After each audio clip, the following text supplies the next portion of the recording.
ఓం శ్రీగురుభ్యో నమః. హరి ఓం. ఓం జగతం పితరం వందే పార్వతే పరమేశ్వరం. సర్వం శ్రీ జగదాంబికా లలితా పరాభట్టారికి అనుగ్రహకటాక్ష ఫలసిత్యర్థం. జనవరి 12వ తారీఖు నుంచి ఫిబ్రవరి 15వ తారీఖు వరకు కూడా వృషభ లగ్నంలోకి శనీశ్వరుడు ఏకత్వంలో ఉండడం వల్ల మేషం నుంచి మొదలు పెట్టుకుని మీనరాశి వరకు కూడా ఏ విధమైనటువంటి లోటుపాట్లు జరుగుతున్నాయి, ఆర్థికంగా జనవరి 12వ తారీఖు నుంచి ఫిబ్రవరి 15వ తారీఖు వరకు కూడా ద్వాదశ రాశుల వారు ఆర్థికంగా స్టెబిలిటీ ఉండేటువంటి ఏర్పాట్లు ఏమన్నా ఉన్నాయా, ఎటువంటి ప్రమాదాలు ఏమన్నా జరిగేటువంటి అవకాశాలు కలుగుతున్నాయా, కృత అప్పులు తీర్చేటువంటి యోగం ఏమన్నా ఉందా, కొత్త అప్పు చేయకుండా జీవితాన్ని సక్రమంగా సాగిస్తూ లక్ష్మీకటాక్షం కలిగేటువంటి అవకాశం ఏమన్నా ఉందా అనేటువంటి విషయాలు గోచార రీత్యా మేషం నుంచి మొదలుపెట్టుకుని మీనరాశి వరకు కూడా ఏ విధమైనటువంటి పరిణామాలు చోటు చేసుకుంటున్నాయి, ప్రమాదాలు ఏమన్నా ఉంటే వాటి నుంచి తప్పించుకోవడం ఎలా అనేటువంటి విషయాన్ని, అందులోకి వృషభ లగ్నంలో శనీశ్వరుడు ఏకత్వంలో ఉండడం వల్ల మన ఆలోచన విధానాలు ఏమైనా మారతాయా, ఆ ఆలోచన విధానం చెడుకు దారి తీస్తుందా, మంచికి దారి తీస్తుందా, ఈ 12వ తారీఖు జనవరి 12 నుంచి ఫిబ్రవరి 15వ తారీఖు వరకు కూడా జీవితంలో ఉద్యోగ ప్రాప్తి కలిగేటువంటి అవకాశం కానీ, సంతానం కలిగే అవకాశం కానీ, లేదా అభాషణలు అయ్యి సంతానానికి ఆటంకం కలిగేటువంటి అవకాశాలు ఏమన్నా ఉన్నాయా, పాత బంధాలు ఏదన్నా కొనసాగించేటువంటి అవకాశం ఉందా, ఇటువంటి పూర్తి విషయాన్ని మనం పరిశీలన చేసుకుని శని ప్రభావం జనవరి 12వ తారీఖు నుంచి ఫిబ్రవరి 15వ తారీఖు వరకు ఏ విధంగా ఉండబోతోంది, ఆ ప్రభావం నుంచి మనం బయటపడి ఈశ్వర అనుగ్రహంతో అనుకున్నటువంటి పనులన్నీ కూడా దిగ్విజయం కావడానికి ఏ విధమైనటువంటి దేవతారాధన చెయ్యాలి, ఏ దానం చెయ్యాలి, ఏ రోజు ఏ వస్త్రం ధరించాలి అనేటువంటి విషయాల్ని మనం కూలంకషంగా పరిశీలన చేద్దాం. నేను చెప్పేటువంటి మేషం నుంచి మీనరాశి వరకు కూడా జనవరి 12 నుంచి ఫిబ్రవరి 15వ తారీఖు వరకు వివరించేటువంటి వివరణంతా గోచార రీత్యా మాత్రమే మీకు తెలియజేయడం జరుగుతుంది. ఈ విషయాన్ని గుర్తుంచుకుని అమ్మవారి అనుగ్రహంతో, నాకు ఉన్నటువంటి జ్ఞానంతో మీకు ద్వాదశ రాశుల వారికి శనీశ్వరుని యొక్క ప్రభావం ఏ విధంగా ఉండబోతోంది అనేది మనం ఒక్కసారి ఇప్పుడు పరిశీలన చేద్దాం. మంగళం మహత్. మకర రాశి వారికి ఏ విధంగా జనవరి 12వ తారీఖు నుంచి ఫిబ్రవరి 15వ తారీఖు వరకు కూడా వృషభ లగ్నంలో శనీశ్వరుడు ఉండడం వల్ల ఆర్థికంగా ఉండేటువంటి వెసులుబాట్లు ఏమిటి అనగా, ఆర్థికంగా ఇంతకు ముందు కంటే ఇప్పుడు మనం పర్వాలేదు, మన అప్పులు కొద్దిగా తీరుతున్నాయిలే, తీర్చేటువంటి అవకాశాలు కనబడతాయి అనేటువంటి ఒక నమ్మకంతో మాత్రమే జీవిస్తూ ఉంటారు. ఆర్థికంగా ఎటువంటి ఇబ్బంది కలగదు, సెకండ్ ఇన్కమ్ అనేటువంటి జనరేట్ అయ్యే అవకాశం లేదు. కానీ ఏదో తెలియనటువంటి ఒక ధైర్యం అనేటువంటిది ఏర్పడుతుంది.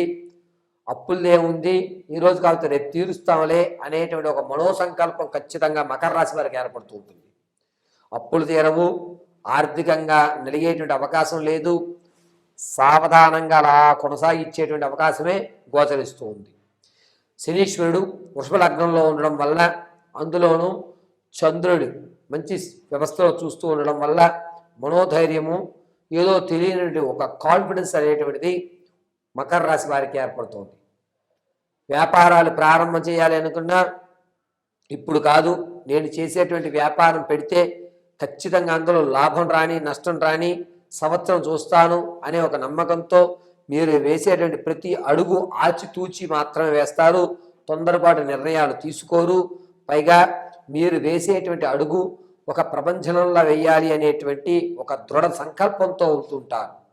ఈ యొక్క సంకల్పం అనేటువంటిది జనవరి 27 తర్వాత ఆచరణలోకి వస్తుంది. సంకల్పం ఒకటి సరిపోదండి, దానికి తగ్గ దారులు కూడా కనబడాలి, ఆ అడుగు పడాలి. ఈ అడుగు అనేటువంటిది జనవరి 27 తర్వాత మీ జీవితంలో కొత్త మార్పులు ఏర్పడతాయి.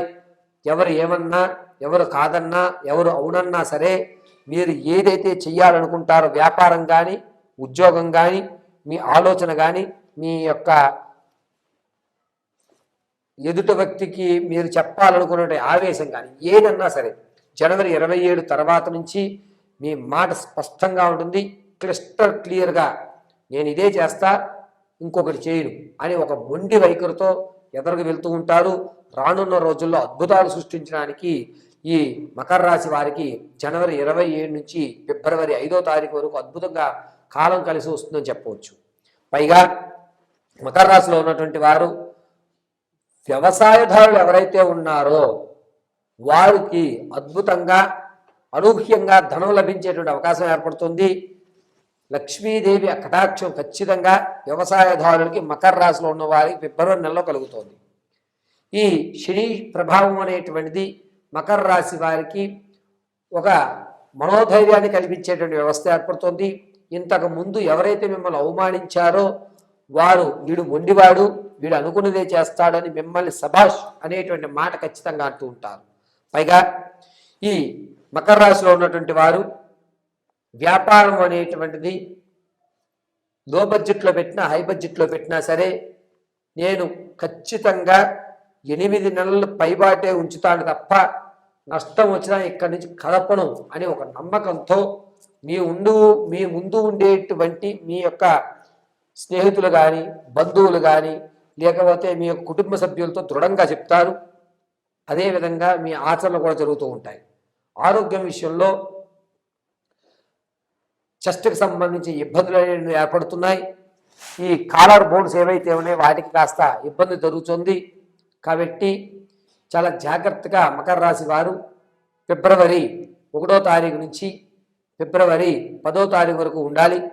ఎట్టి పరిస్థితుల్లోనూ ప్రయాణాలు చేసేటప్పుడు ఆచితూచి ప్రయాణాలు చేసుకోండి. చాలా జాగ్రత్తగా ఉండమని మాత్రం చెప్పడం జరుగుతుంది. వివాహం కొరకు ఎవరైతే చూస్తున్నారో వారికి ఫిబ్రవరి నెలే కలిసి వస్తుంది తప్ప జనవరిలో ఎట్టి పరిస్థితుల్లోనూ వివాహ యోగ్యం లేదు. అది కూడా ఫిబ్రవరి 2వ తారీఖు నుంచి 15వ తారీఖు మధ్యలో మనపిల్లాడు అనిపించేటువంటి అవకాశం ఏర్పడుతోంది. సంబంధాలు కుదిరేటువంటి అవకాశం కలుగుతోంది. సంతానం కొరకు అయితే మాత్రం జనవరి 15వ తారీఖు నుంచి జనవరి నెల 30వ తారీఖు వరకు కూడా శుభవార్త వింటారు. ఇన్నాటికి భగవంతుడు నన్ను అనుగ్రహించాడు అనేటువంటి మాట మీరు వినడం జరుగుతూ ఉంటుంది. ఈ మకర రాశి వారికి విద్యార్థులకు మాత్రం కాస్త గడ్డుకాలంగా ఉందని చెప్పాలి.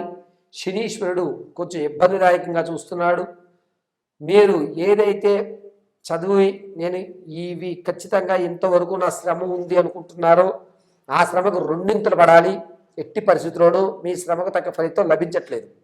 కాబట్టి ఈ మకర రాశి వారు 12వ తారీఖు నుంచి ఫిబ్రవరి 15వ తారీఖు వరకు కూడా ప్రతిరోజు వెంకటేశ్వర స్వామి వారి దేవాలయ దర్శనం చేసుకోండి. వీలున్నంత వరకు కూడా తత్పురుషాయ విద్మహే సువర్ణ పక్షాయ ధీమహి తన్నో గరుడ ప్రచోదయాత్ అని శ్రీమన్నారాయణ యొక్క వాహనమైనటువంటి గరుడ ధ్యానం చేయడం చాలా మంచిది. మీ యొక్క ఆలోచన విధానం అంతా కూడా అద్భుతంగా ఉంటుంది. కాబట్టి గరుత్మంతుని పైన స్వామివారు కూర్చున్నటువంటి ప్రతిమ ఏదైతే ఉందో దానికి ఆరాధన చేయండి. నారాయణుడు గరుత్మంతుడి మీద కూర్చుని వేగంగా వెళ్తున్నటువంటి దృశ్యాన్ని మీరు ఫోటో తీసుకుని చక్కగా తులసిమాల వేసి ఆరాధన చేయండి. అద్భుతంగా నారాయణ కటాక్షం కలుగుతుంది.